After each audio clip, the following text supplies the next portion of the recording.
The birds were gone from Lake Stymphalus, but Eurystheus had already found a new way to make success inconvenient. Heracles would cross the sea to Crete, seize a bull no ordinary man could approach, and bring it back alive. That last word changes the labor. Heracles has hydra poison in his quiver and a club built for endings. Neither can help him now. A dead bull is failure. This time strength has to learn restraint. So he sails south, away from the Peloponnese, and toward the largest island in Greece. Crete was Minos' kingdom, rich with ships, palaces, and a royal family whose history with bulls had become catastrophically personal. The animal did not begin as a random monster. In the best-known tradition, Minos asked Poseidon for a sign that he deserved the throne. The sea answered by sending up a magnificent bull. The bargain was simple. The bull would prove Poseidon's favor, and Minos would sacrifice it back to him. Divine contracts are usually clear. Human beings merely develop a remarkable talent for finding the expensive interpretation. But once Minos had the throne, the bull looked too valuable to lose. He substituted an ordinary animal and kept Poseidon's gift. The king had used a god's miracle as campaign material, then quietly ignored the invoice. Poseidon noticed. Depending on the telling, he made the bull savage, cursed Minos' household, or did both. What matters is the pattern. Minos broke the bargain, and everyone around him began paying for it. The ugliest part fell on Pasiphae. The queen was driven into an unnatural obsession with the bull. With Daedalus' help, the story says, that curse produced the Minotaur. The child Minos would hide inside the labyrinth. Which means the Cretan Bull and the Minotaur are not separate myths. They are one royal decision splitting into two disasters. One is locked beneath the palace. The other is loose above ground, tearing through Crete. Apollodorus preserves another possibility. Heracles said this was the same bull that carried Europa across the sea for Zeus. That version gives the animal a longer divine history, but it does not fit neatly with Poseidon's broken sacrifice. The sources disagree about where the bull came from. They agree about what Heracles had to do: find it in Crete, overpower it without killing it, and deliver it to Eurystheus. Short instructions. Considerably longer afternoon. Heracles goes first to Minos. In Apollodorus, he asks the king for help. Minos gives him permission, but not assistance. If Heracles wants the bull, he can fight it and catch it himself. It is a convenient answer. The bull is wrecking Minos Island. The curse began with Minos' promise, and yet the visitor gets the cleanup job. Heracles has encountered this management style before. Eurystheus would probably have admired it. Pausanias says the bull ravaged the land, especially near the river Tethris. Imagine terraces broken open, orchards trampled, walls scattered, and farmers measuring every distant sound against the possibility of horns. Heracles does not need a tracker. He follows the damage inland: deep hoofprints, splintered olive trees, furrows ripped through dry earth.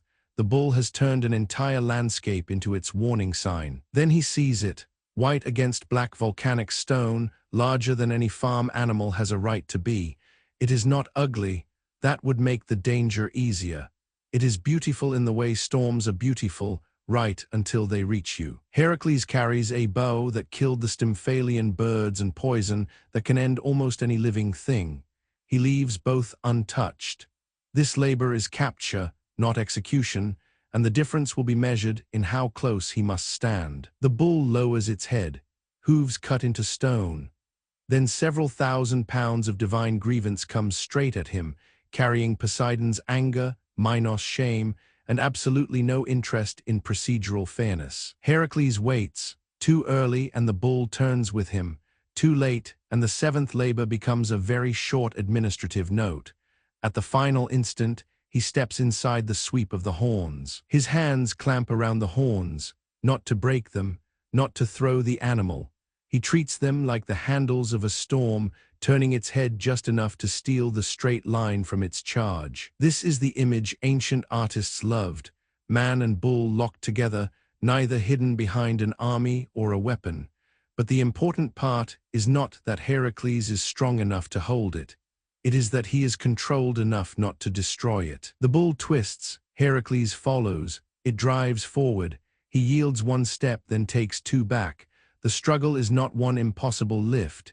It is patience, balance, and strength applied a little at a time. Eventually, the charge becomes a shove. The shove becomes resistance.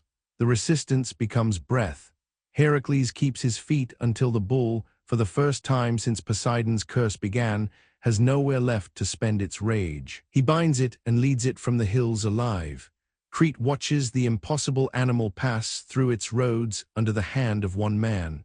Minos gets his island back, which is more help than he offered. Diodorus adds one glorious detail. Heracles sailed across the sea on the bull's back.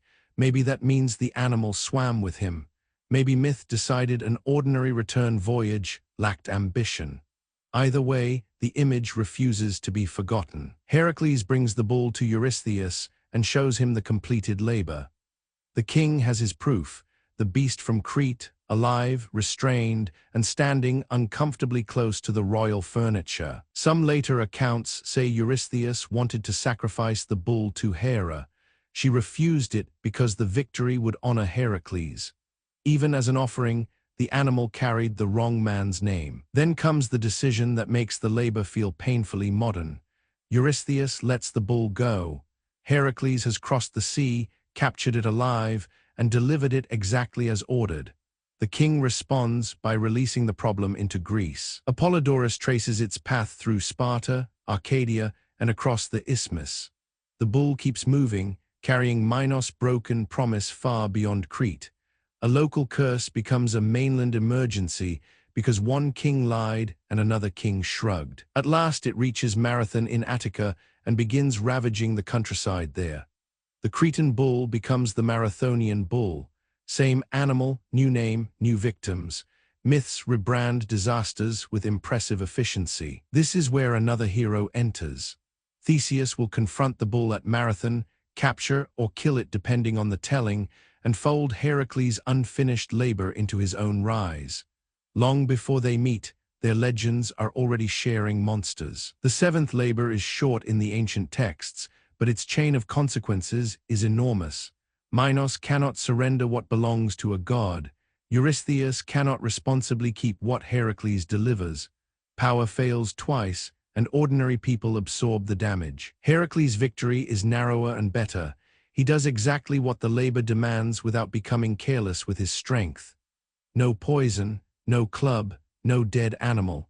For once, the strongest man in Greece proves himself by how much force he refuses to use. But Eurystheus is finished asking for restraint. The eighth labor sends Heracles north to Thrace, where King Diomedes keeps horses fed on human flesh. The bull had to be taken alive. The mares will make survival itself the problem. Follow the story. The road gets darker from here.